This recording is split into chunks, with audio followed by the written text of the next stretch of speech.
Alors dans le mot souveraineté numérique, il y a numérique. Peut-être je peux commencer par dire que le numérique, le digital, le logiciel, c'est très important dans les activités de Valeo.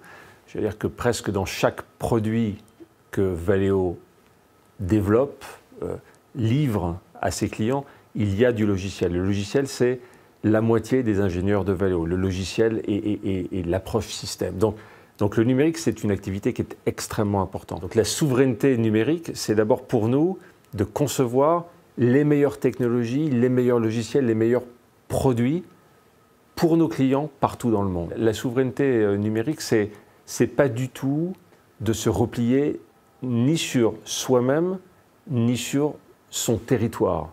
Alors, ne pas se replier sur soi-même, ça veut dire avoir des partenariats. Ça ne veut pas dire développer tout seul, ça veut dire maîtriser ce qu'on développe et ça veut dire aussi avoir autour de nous un écosystème des partenaires qui nous aident à acquérir et à développer et à maîtriser toutes ces technologies dont nous avons besoin.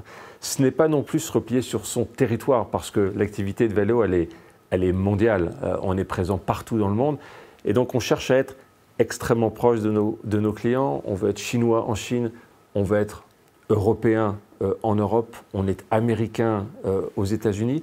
Donc on a réellement dans cette souveraineté numérique le besoin de développer les meilleures technologies avec les meilleurs partenaires et partout dans le monde. On est profondément locaux sur chacun de nos territoires. Je crois que c'est la clé du succès, de l'intimité créée avec nos clients. Alors on a une démarche de plateforme technologique à travers des centres de recherche qui sont surtout en France, c'est vrai. C'est là qu'on a beaucoup de notre IP, c'est là qu'on a beaucoup de nos brevets. Mais à partir de ces plateformes technologiques qui sont déployées dans le monde entier, on a après des bureaux, des front office, des centres de développement très proches de nos clients avec des ingénieurs et des équipes qui sont locales.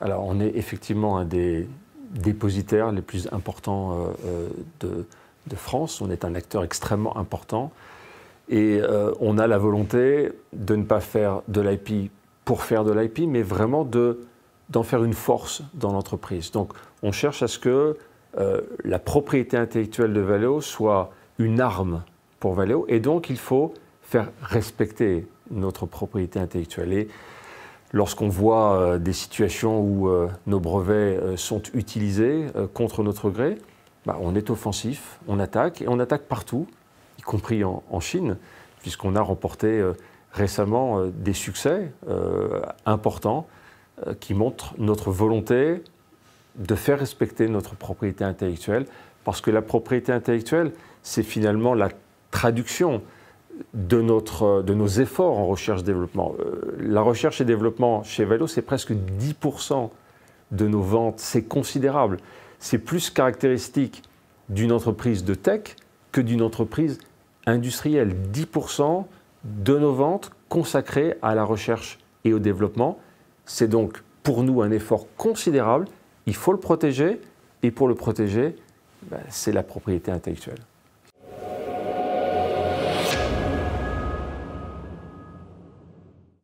Je crois qu'être local, c'est une force, parce qu'il faut d'abord fédérer localement. Et puis après, il faut entraîner nos équipes sur une mission. Voilà. Et la mission de Valeo, elle est assez claire. C'est rendre la mobilité de demain propre, donc électrique, et avec une aide à la conduite qui soit vraiment un pas vers l'autonomie. Et ça, c'est de nature à entraîner les équipes, parce que notre mission, elle est très claire et elle est très positive pour le monde et pour l'industrie automobile. Donc on a une mission qui est très claire et qui est très positive, et on a, je pense, une force dans chacune de nos régions d'être non pas autonome, mais d'être au service et proche de nos clients.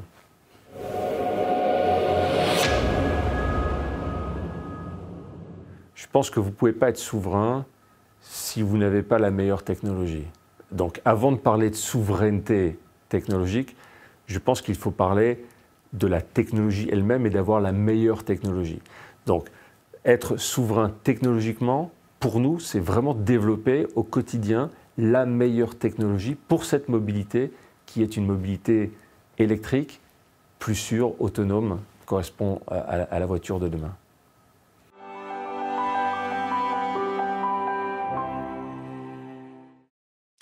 Et pour poursuivre, nous sommes avec Geoffroy Boucaud. Vous êtes directeur de la stratégie et de la R&D chez Valeo. On vient d'entendre votre président. Bonjour, bienvenue Bonjour. à vous et merci d'être avec nous.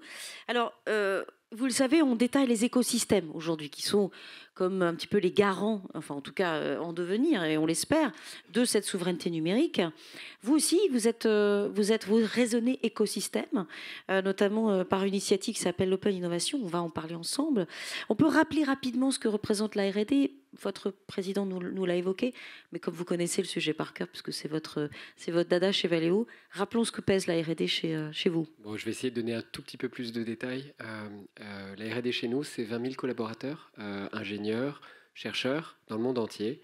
On a à peu près 7 000 personnes en France, à peu près la moitié ensuite si on prend 10 000, si on rajoute à peu près 3 000 en Allemagne, et puis plus généralement dans le monde entier, donc aux États-Unis, en Inde, en Chine, en Égypte, au Japon. Donc c'est vraiment 20 000 collaborateurs qui conçoivent, designent ces systèmes de mobilité pour la mobilité telle que le disait le patron, une mobilité plus sûre et plus durable. Voilà, vous concentrez sur la mobilité intelligente et pour vous, c'est le véhicule autonome, électrique et connecté. Il n'y en aura pas d'autre. Alors, on va dire qu'il y a vraiment deux grandes tendances. Le marché de l'électrique qui aborde en fait une hyper-croissance. Pour vous donner une idée, d'ici 10 ans, on va avoir un marché qui va être multiplié par plus de 6,5. 6,5. Donc on va atteindre plus de 200 milliards pour un marché juste vu sous l'angle de Valeo, c'est-à-dire fournir les moteurs, l'électronique et tous les logiciels de conduite des véhicules électriques. Donc ça, c'est déjà un axe de croissance très très fort pour le véhicule, uniquement le véhicule que tout un chacun connaît, la voiture. Ensuite, les aides à la conduite, c'est pareil, c'est quelque chose qui est à l'aube d'une hyper-croissance. Je vous parlais de 6,5%, là on va parler 6,5 à un facteur multiplicatif de 6. On parle de 8, donc là on est exponentiel. On va atteindre un marché de plus de 120 milliards juste pour les systèmes d'automatisation de ces véhicules. Après, la question, elle est plus large. Vous avez vu, on parle de mobilité, on ne parle pas uniquement de véhicules en tant que tels. Pourquoi ? Parce qu'en fait, nos technologies sont pervasives et en fait ont vocation à intégrer des véhicules qui proposent une mobilité un peu différente. Alors on va en reparler probablement, mais le 2 roues, on lance nos prochains vélos électriques cet été. On parle de 3 roues électriques en Inde. On parle de robots autonomes qui ont vocation à servir la livraison, par exemple. Donc, pour nous, la mobilité, c'est finalement un peu tout ce qui bouge, en quelque sorte. Alors, exactement. Si on vous invite, ce qui est intéressant chez Valeo, et vous allez nous en parler, Geoffroy, c'est que votre approche, elle est particulière. On parlera évidemment de la partie écosystème. Vous allez sur des marchés, visiblement, où il y a un potentiel, pas forcément uniquement de marché, puisque vous êtes un équipementier, donc vous ne vendez pas en direct, mais là où finalement il y a le plus où toutes les cases sont cochées, entre guillemets, pour installer un type de véhicule, un type de mobilité intelligent. Vous parliez du 3 roues, je crois, en Inde. C'est ça votre approche, elle est particulière. C'est l'idée d'être au plus proche du service de mobilité en tant que tel. Et la mobilité, qu'est-ce que c'est dire une mobilité abordable en Inde ? Ça ne veut certainement pas dire développer une berline de 3 tonnes qui va se déplacer. C'est pas ça, c'est développer un système qui a vocation à servir les gens qui vivent sur place. Et de développer une technologie qui soit abordable pour le plus grand nombre. Ça, c'est aussi un grand facteur qu'on a dans notre ADN, c'est faire une technologie qui va être déployable en masse. Déployable en masse, ça veut dire on est sur 30, 40 millions d'unités par an à chaque fois pour ces technologies, pour pouvoir avoir une technologie qui soit la plus abordable possible et la plus finalement perméable dans les différents types. Donc on a des briques technologiques et puis ensuite on va identifier, on va se dire, bah oui, ça peut être utilisé dans tel type de mobilité et cette mobilité-là, il faut être au plus proche de chacun des écosystèmes, ce sont des écosystèmes locaux qui n'ont rien à voir. Quand on va développer un système de petites camionnettes électriques autonomes au Japon, Kekar, ce sont des tout petits véhicules qui ont une forme très très particulière pour pouvoir se déplacer dans les rues et conduites par des personnes âgées au Japon. Donc on est sur on va comprendre l'écosystème et ensuite on va se dire comment est-ce que mes technologies peuvent fournir et s'introduire dans ces services. En n'oubliant pas ce que parfois souvent on oublie de nommer, c'est-à-dire la culture, les aspects culturels évidemment. Alors rentrons un petit peu plus dans le détail et parlons de technologie un petit peu avec vous. Donc ce qu'on cherche à comprendre aujourd'hui, c'est comment aujourd'hui, d'ailleurs votre PDG l'a dit, pour vous la logique de souveraineté, elle passe par la meilleure technologie, point final. C'est parce qu'on est les meilleurs qu'on viendra nous acheter nos technologies et qu'on viendra justement voilà, enrichir un marché évidemment de la mobilité. Mais justement, en local, ça se passe comment? Sur les technologies, vous les fabriquez in-house et vous allez chercher des partenaires en local? Comment vous construisez vos briques technologiques? Sur cet aspect de la souveraineté, alors on a été amené effectivement à se poser la question qui n'était pas évidente pour nous parce qu'effectivement on a vocation à servir le plus grand nombre, donc la mobilité mondiale. Et la question, elle est comment est-ce qu'on rejoint ça avec cette question de la souveraineté? Et être souverain, c'est être performant pour nous. Et performant, ça veut dire quoi? Ça veut dire le meilleur prix, la meilleure agilité, la meilleure capacité à atteindre le marché le plus vite possible au meilleur prix et avec la meilleure technologie. Et finalement, il n'y a pas de solution de protection. En tout cas, toutes les barrières qui sont mises, nous on le voit, elles sont très fortement challengées ensuite par ces technologies digitales tout particulièrement, qui en fait traversent les frontières, sont capables d'atteindre des clients avant que la régulation n'arrive. Donc nous on l'aborde autrement. On dit, pour être performant, il n'y a pas d'autre choix que de développer la technologie la plus performante et aller avec la bonne vitesse. Et comment vous, étant un acteur manufactureur de technologie pour un marché large dans le secteur de la mobilité, comment vous garantissez quelque part encore votre identité d'entreprise souveraine? Notre identité aujourd'hui, enfin les missions et ce qui fait vivre les gens chez nous, c'est vraiment l'idée de développer cette technologie. Comme je le dis, ce qui nous réveille tous les matins, c'est de pouvoir faire une mobilité qui soit plus sûre et plus abordable et en même temps plus durable. Donc en fait, c'est vraiment ça qui va nous motiver. On est vraiment sur un axe et c'est des vertus qui en fait rassemblent collectivement. C'est ça l'ADN de Valeo. Après, historiquement, effectivement, on a un cœur français, on a un cerveau français.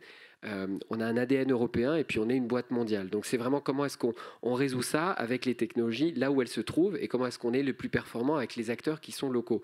Tout à l'heure vous me posiez la question, effectivement, ça va supposer en même temps développer ces technologies d'une mobilité spécifique, de s'associer avec un acteur israélien, de s'associer avec des très très grands partenaires français dont certains qui sont ici dans la salle également. Ce qui va nous motiver, c'est la recherche de la rapidité sur le marché. Parce qu'il n'y a pas d'autre choix que d'être performant et d'être rapide. Parlons un tout petit peu de cet écosystème Open Innovation. Qu'est-ce que c'est? Qui sont les parties prenantes? Qui sont les composantes de cet écosystème? C'est une démarche qui est fondamentalement locale. Et qui est très pragmatique. Alors après, on y met notre étiquette qu'on appelle Open Innovation, qui est maintenant aussi assez largement diffusée. Plein de groupes emploient des démarches assez similaires. Mais nous, ce qui nous importe, c'est vraiment d'avoir ce qu'on appelle le funnel, donc depuis les idées extrêmement amont jusqu'à des produits et des services qui sont vendus, qui englobent l'ensemble des partenaires pour privilégier l'accès au marché. Donc pour faire ça, on va faire appel à des startups, on va faire appel à des venture capital un peu partout dans le monde qui sont très locaux parce que un venture capital comme Maniv par exemple, j'ai lui en tête en Israël, va être extrêmement connu, il va avoir accès aux deal flow qui sortent directement du Technion par exemple à Jérusalem ou ce qu'on va avoir au MIT aux États-Unis, ça va être le même principe. C'est avec nos ventures qui sont proches d'eux, qui sont extrêmement intimes. Et donc ça, c'est cette capacité d'être très connecté via les ventures, ensuite via les startups elles-mêmes, et puis ensuite, de manière plus générique, quand il le faut et quand ça nous paraît aussi pertinent, d'avoir des équilibres avec des très très grands groupes qui pareil, partagent les mêmes vues, les mêmes valeurs que nous et qui ont des technologies complémentaires. Encore une fois, dans l'idée de pouvoir accélérer et de ne pas refaire deux fois la même chose. Ça ne nous intéresse pas de faire ça. J'ai posé la question tout à l'heure à Marco Herman de Thales. J'avais envie de vous poser la même question parce que vous êtes un acteur proche en termes d'enjeux stratégiques. Quand vous créez des technologies, donc vous êtes sur des poses évidemment de brevets, vous êtes sur la propriété intellectuelle de ce qui vous appartient. Comment vous conciliez souveraineté, c'est-à-dire c'est à nous, c'est in-house, on va dire, Valeo, sur des marchés où voilà, la territorialité est un sujet? Alors, donc, Valeo est le premier déposant de brevets français dans le monde. Alors, et c'est assez amusant d'ailleurs, parce que souvent on regarde plutôt, ou la presse regarde le nombre de brevets en France. Mais comme le disait Christophe Périllat tout à l'heure, nous en fait ce qui nous intéresse, c'est de déposer les brevets là où l'usage est. Donc on est vraiment sur cette démarche. Et ce qui va nous intéresser, c'est de déposer par rapport à l'usage. Et donc on va avoir une stratégie de dépose de brevets très différente par région, en fonction de ce qu'on comprend, de ce qu'on imagine par rapport aux compétiteurs qui seront dans ces régions-là. Christophe Périllat le mentionnait également, en Chine, moi je le vois comme une très bonne nouvelle par rapport à peut-être à des clichés.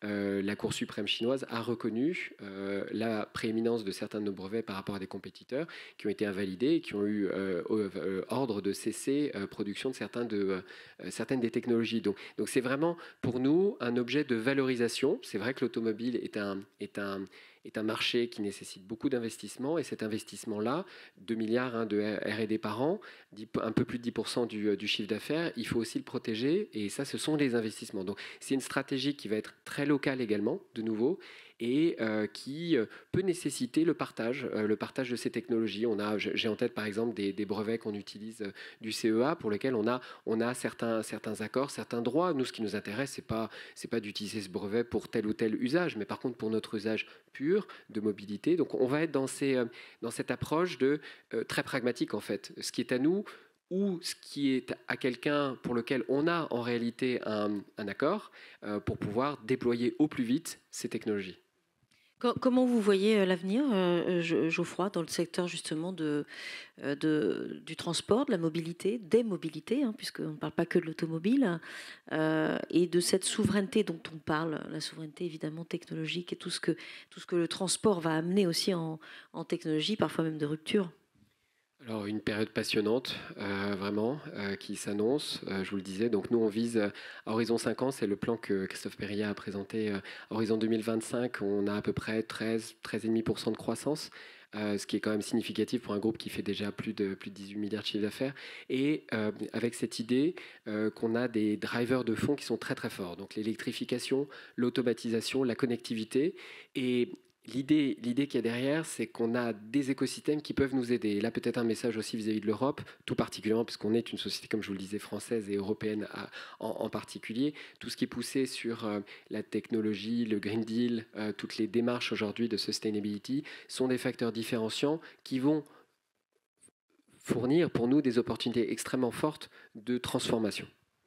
Merci beaucoup, Geoffroy Boucaud, de Valeo. On peut l'applaudir. Merci à vous d'être venu.